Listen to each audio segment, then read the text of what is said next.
Ao vivo, Silmar César Miller. Bom dia, Silmar. Muito bom dia, Otávio. Bom dia aos nossos amigos do Terra Viva. Vamos lá. As nossas cotações do mercado financeiro primeiro, depois outros assuntos. Davi, mercado financeiro com o dólar subindo um pouquinho nesta final de manhã de terça-feira, 0,1%, R$ 4,95 é a cotação da moeda americana. Mercado de ações com índice Bovespa zerado nesse momento, sem grandes oscilações, já que estamos assim no início das operações lá na nossa B3 aqui em São Paulo. Petróleo operando com queda, 0,7%, mesmo com notícias de um novo plano econômico para a China, lá prevendo crescimento em torno de 5%. O mercado não está acreditando muito no anúncio do governo chinês, na capacidade de cumprir essa meta aqui para esse ano. E o petróleo acaba caindo, já que a China tem influência muito grande em termos de consumo de petróleo, é uma grande consumidora, importadora também. Acabou derrubando os preços do petróleo em 0,7%, 82 dólares e 20 centavos o barril. Mercado de commodities agrícolas, soja que subiu ontem, volta a cair um pouquinho, 0,4%. Milho também, 0,5%, 0,8% agora há pouco. Trigo também com queda, 1,8%. Na Bolsa de Nova York caiu o algodão, 1,5%. Café também, 0,5%, o arábica. Cacau, que subiu bastante ontem, devolve uma parte dos ganhos, está caindo 2,7%. Na contramão, no terreno positivo aqui, sobe o açúcar, tendo se recuperado da queda dos últimos dias, alta de 0,8%. Suco de laranja estável no dia de hoje. E o boi gordo no mercado futuro na B3, buscando uma reação, está subindo agora em torno de 0,7% o contrato de março. Está vindo. Vamos lá, então, para algumas outras informações e os nossos comentários. A projeção da inflação para 2024 é revisada para baixo e o PIB sobe outra vez. A prévia da inflação foi de 3,80 para 3,76 nessa semana. Para o ano que vem, a projeção se manteve em 3,51%, mesmo índice dos últimos 35 boletins Focus. E o Produto Interno Bruto apresentou um leve aumento de 175% para 177%. E para 2025, continuou em 2%. Além dos dois principais destaques do relatório desta terça-feira, a Selic, que é a taxa básica de juros, permaneceu estável em 9%. Silmar, vindo para cá, estava ouvindo um noticiário no rádio e peguei uma notícia de que há um certo entusiasmo e otimismo entre empresários e o setor da economia do Brasil, e acho que muito em função desses bons resultados que têm aparecido, como esses aí, queda de juros, aumento de número de trabalhadores empregados, embora sejam movimentos pequenos, vamos dizer assim, mas são movimentos significativos e que têm sido contínuos, o que mostra uma certa relevância. Qual a sua avaliação? Sem dúvida, Tavinho, realmente o clima, pelo menos é início de ano, né? O pessoal tem que mostrar um certo otimismo, mas realmente o clima é de maior otimismo com relação ao desempenho da economia brasileira para esse ano. Esses números do Boletim Focus aqui, aliás, demonstram parte dessa expectativa, embora seja algo só do mercado financeiro, que são os convidados a opinar sobre esses critérios, esses dados aqui que a gente está divulgando no Boletim Focus. O fato é que isso está refletindo em boa parte aqui o comportamento do empresariado como um todo, mais otimista em termos de investimentos, na indústria também, na agricultura que está sofrendo um pouco mais esse ano, diferentemente do ano passado, vamos ter possivelmente uma queda no PIB agrícola esse ano, por conta dessa seca que afetou bastante a produção de soja e por preços baixos também, tanto para a soja como para milho. De resto, setor industrial mostrando reação, muita expectativa com a retomada do setor de serviços, que é fundamental para a economia, né? Embora também seja um certo gerador de inflação. Tem os dois lados aqui, expectativa de crescimento por um lado, mas crescimento de preço também por outro lado. Muita gente reajustando, cabeleireiro reajustando toda hora o corte de cabelo, isso eu tenho notado na prática, inclusive. Mas vamos lá, Boletim Focus desse ano, o reflexo é otimista ainda. A cada semana que passa, cai um pouco a expectativa de inflação. Nesse boletim divulgado hoje, cai para 3,76%, expectativa da inflação até o final desse ano, era 3,80% há uma semana atrás. Tem sido recorrente nas últimas semanas uma queda a cada nova consulta. Para o ano que vem, 3,51%, também um índice menor do que desse ano. Expectativa de crescimento do PIB também está melhorando um pouquinho a cada nova consulta, agora 1,77% a expectativa, um pouquinho acima do que era previsto uma semana atrás. Dentro do governo, a expectativa é bem mais positiva, já se fala aí em 2% ou mais. No empresariado está aí 1,77%, mas melhorando a cada nova consulta. Taxa de juros está dentro daquilo que já vem sendo previsto há bastante tempo, não mudou a expectativa, mas a ideia é que termine realmente num índice em um único dígito no final do ano, depois de vários anos convivendo com uma inflação de 2 dígitos, bastante acentuada, expectativa de 9% para finalizar o ano. Por enquanto está em 11,75%. E o que chama sempre a atenção aqui, e que mantém um dado bastante positivo, é a expectativa de superávit da balança comercial. Mesmo com a possível queda aqui no desempenho dos produtos do agronegócio, em termos de exportação, a expectativa é otimista, porque envolve outros setores que estão se recuperando. Inclusive o automobilístico, com uma expectativa um pouco mais positiva, caso se confirmem algumas expectativas, algumas previsões. Superávit de quase 81 bilhões de dólares, bem acima daquele do ano passado, e um possível novo recorde, Tavinho. Pois é, você citou o setor automobilístico aí, a gente já tem noticiado aqui, comentamos até durante algumas vezes, os fortes investimentos aí que as indústrias automobilísticas estão fazendo no Brasil. Duas delas, mais especificamente, a Ford e a General Motors, a GM, mudando a sua linha de carros e eu acho que visando também, nós já exportamos carros aí para diversos países, mas acho que visando esse novo momento da indústria automobilística, mudando as suas plantas de produção, linhas de montagem, em função dessa acelerada que os novos modelos movidos à eletricidade, os carros elétricos ou de sistema híbrido, estão tomando conta do mundo muito rapidamente. E muito por conta do peso dos chineses, que deram uma acelerada nesse processo. Aí acho que o pessoal resolveu se coçar para não ficar para trás, né? Porque antigamente você considerava a Ásia um terceiro mundo, um submundo. Aí você podia exportar carros para lá, até os países árabes, carros que não podiam circular pelo continente europeu, continente americano, por exemplo, mas lá eram plenamente aceitáveis. Né? Porque a gente vendeu muito Passat para o Saddam Hussein. Eu tinha um amigo que trabalhou numa grande empresa aí, que tem empresa de química e de tintas, e que ele é empresário, e ele me contou que quando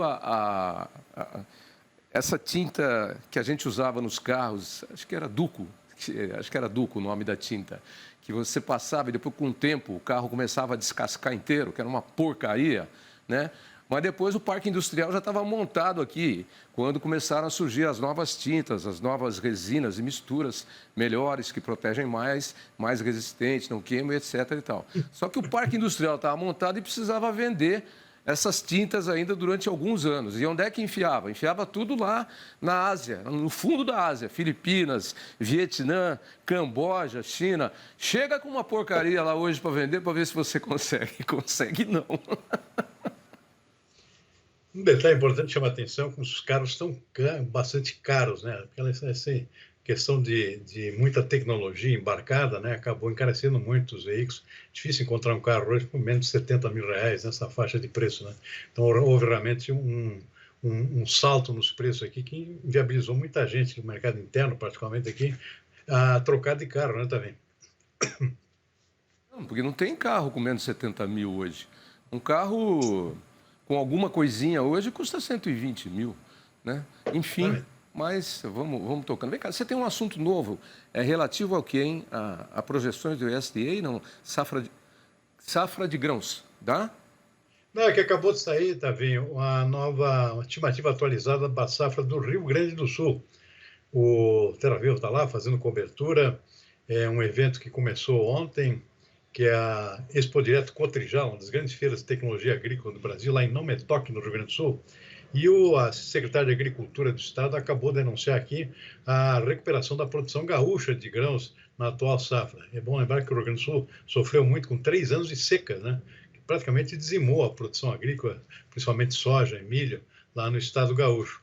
E esse ano é um ano de recuperação, então o pessoal está festejando por lá, e os dados foram divulgados agora há pouco. Realmente transforma o Rio Grande do Sul no segundo maior produtor de grãos, superando o Paraná, por conta dessa recuperação ampla que está acontecendo por lá.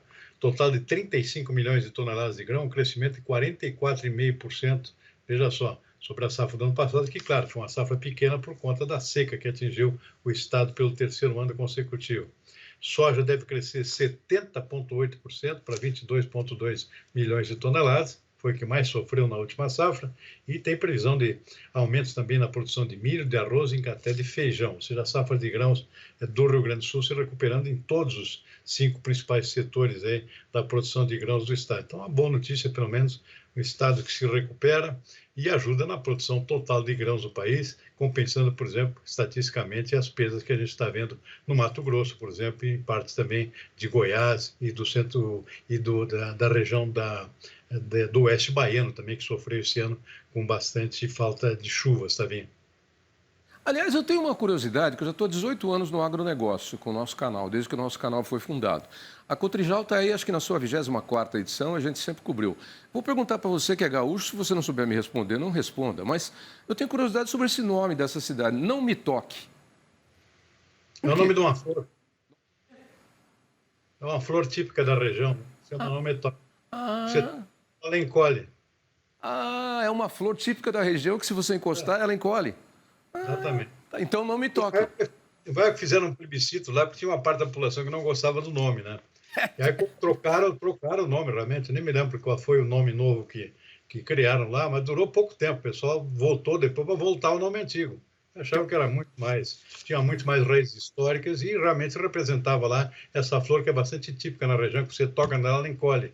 É a chamada Não Me Toque. Pois é, cara, curiosidade interessante. Pô, acho que pouca gente sabe disso, a não ser as pessoas da região. Porque os nomes das cidades sempre têm um significado, né? Rinópolis, por exemplo, é a cidade, polis em grego, é a cidade dos Rinos, que foram os fundadores da cidade. Né? E Salesópolis é a cidade dos Sales, e vai por aí afora, né? A cidade de São Paulo. Cada uma homenageia e tem um significado do seu nome. Está aí a explicação, Terra Viva e o Silmar, aqui no nosso Dia a Dia Rural, também somos cultura geral. Não me toque. O nome da... É um centro tecnológico de referência da agricultura de precisão. As maiores indústrias brasileiras de máquinas agrícolas que usam altíssima tecnologia de precisão, esse negócio de satélite, está tudo lá. É um polo industrial importantíssimo lá, no maior do país, nessa linha de máquinas agrícolas. Coletadeiras, principalmente lá, de altíssima eficiência tecnológica, por isso que ela é chamada, não me toca, a capital da agricultura brasileira de precisão. E por isso que esse evento da Cotrijal ele é importante, ele é sempre lotado, porque ele apresenta as novas tecnologias em máquinas agrícolas e empresas nacionais, como a Jato lá de Pompeia, por exemplo, que é a patrocinadora da nossa cobertura, e outras empresas multinacionais, produtoras de máquinas e equipamentos agrícolas, estão lá sempre atualizando e modernizando, levando o que é de mais moderno, a mais recente tecnologia para esse importante evento que é a feira de Não Me Toque, a Expo Direto Cotrijal. Aliás, pouca gente sabe disso, mas o Rio Grande do Sul é um estado basicamente agrícola, né? A economia do Rio Grande do Sul é uma economia agrícola. Hoje já se diversificou um pouco, mas a base dela é a agricultura. E sempre foi um estado muito pujante, tanto na pecuária quanto na agricultura. Por isso que essas várias fábricas de máquinas e equipamentos agrícolas se concentraram no sul do Brasil, à exceção da Jato, que está aqui em Pompeia, em São Paulo, ao lado de Marília. Essa curiosidade. Até hoje, as grandes indústrias de tratores, coletadeiras estão lá, né? Por quê? Porque o Rio Grande do Sul foi pioneiro na produção de grãos aqui no país, né?